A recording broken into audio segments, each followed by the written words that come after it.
The government's belt-tightening measures said to be paying off as performance trends are reportedly moving in the right direction. But as our Leah Cooper tells us in this report, despite the upbeat news, officials are holding off on popping the champagne.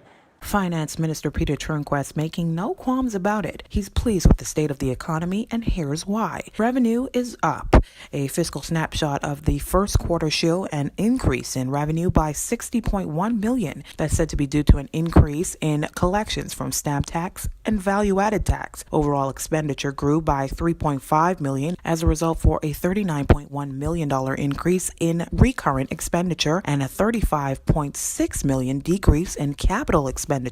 The most significant increase from payments to settle a portion of the government's budgeted arrears. The major investments were $6.6 million into the sinking funds, which sets aside money to pay off the principal on existing long-term debt, and investment of $37.5 million into Lucayan Renewal Holdings Limited to purchase and temporarily hold the R. Lucayan properties. Add to that a decrease in the deficit by more than 50% year on year. There is the caution, though, to not read too much into these numbers at this point, as it only is the first quarter and there is still a lot of hard work to do. Nonetheless, the government says it is cautiously optimistic that it is on track to meet its fiscal targets, which called for a substantial reduction in the annual deficit. We recognize that this is not free money, that in fact we have made a commitment to the Bahamian people, and we are following through on that.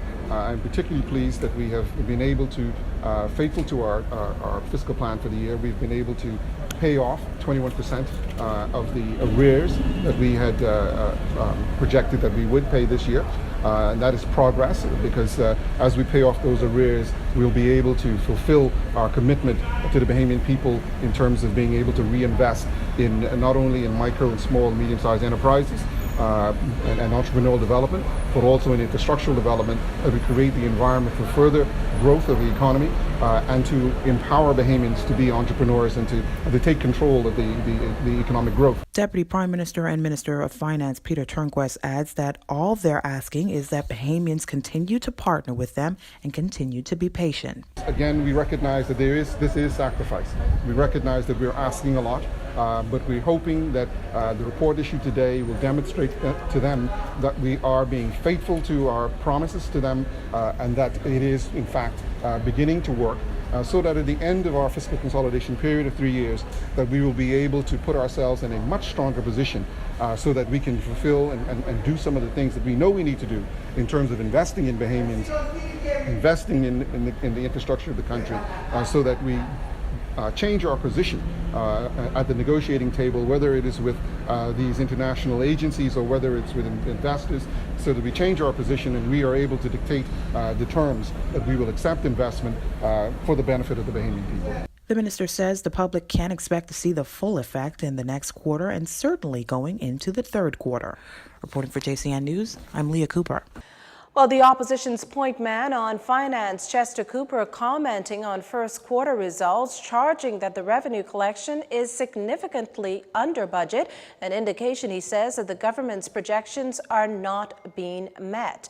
Further, he finds the potential for seasonality in revenues serve as a major red flag.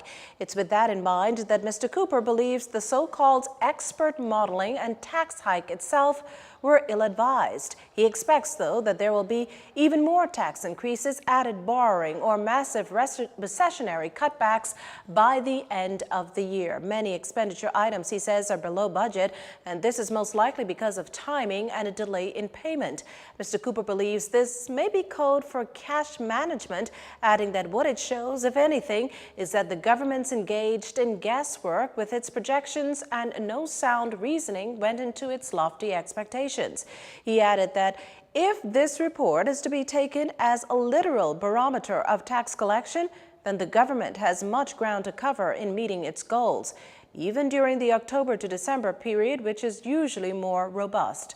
Further, the treatment of the Grand Lucayan purchase in particular needs special scrutiny. Mr. Cooper suggests the Minnis administration focus more on growing the economy, provide job opportunities through innovative programs and legislation, and that less time be given providing cabinet ministers beneficial contracts through what he called parliamentary shenanigans.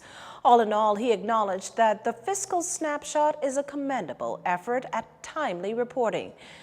Well, Fidelity Bank's Chief Financial Officer Gowan Bo agrees that while there are favorable signs of a boost, the country still has a long way to go.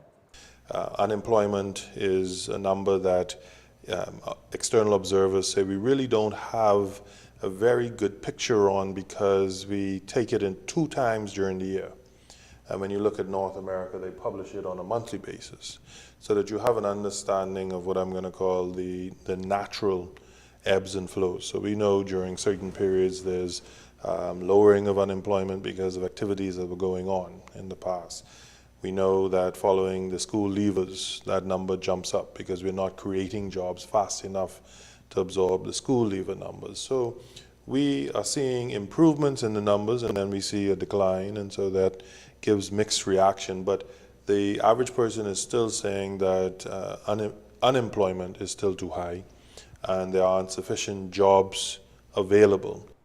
Mr. Bo also suggests developing a plan that's tailored for the Bahamas that says foreign direct investment is a catalyst for activities, but not a centerpiece.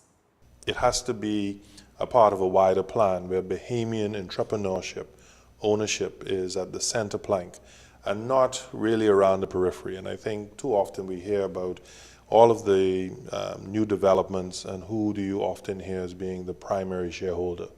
And we need to have more of the good news story around Bahamian shareholdings that are starting to expand and grow. And we're still seeing a lot of hesitation by businesses because of uncertainty in the economy. So improving, but not to the point where people are now relaxing. When asked when he sees the economy turning around, the chartered accountant says the country is on an upward trajectory, but he doesn't want to see the government blindly or intentionally damage this, adding that there may be some bumps in the road, be it from external forces or our own initiatives. And sometimes, he said, these things are not plotted for the long haul. For instance, national health insurance. Whilst it sounds good to say that 2% to a person who's only earning $10,000, so just around the minimum wage level, they're only paying $200. They're saying the annual premium is still $1,000 and the employer has to pick up $800. In that scenario, whether intentional or not, you've just forced the employer to increase the wages of the person who's on minimum wage. Mr. Bo agrees with the saying, trying to tax your way out of debt is like standing in a bucket and trying to lift yourself up. In other news this evening, Health Minister Dr. Dwayne Sands reporting no significant impact on the public health care services on Monday, despite the decision taken by hundreds of nurses to demonstrate. The bone of contention is a new shift system that takes effect December 10th. That system calls for an 8-hour daily shift, a 40-hour work week, as opposed to the current 10-hour shift for night duty nurses. The Public Hospitals Authority has also decided that nurses scheduled to work between 6 p.m. and 6 a.m. will receive a $1.75 per hour premium in addition to their standard base hourly pay. But BNU President Amanda Williams is not having it. And yesterday she had the backing of hundreds of nurses. Dr. Sands telling reporters this morning, though, that despite the action, services continued.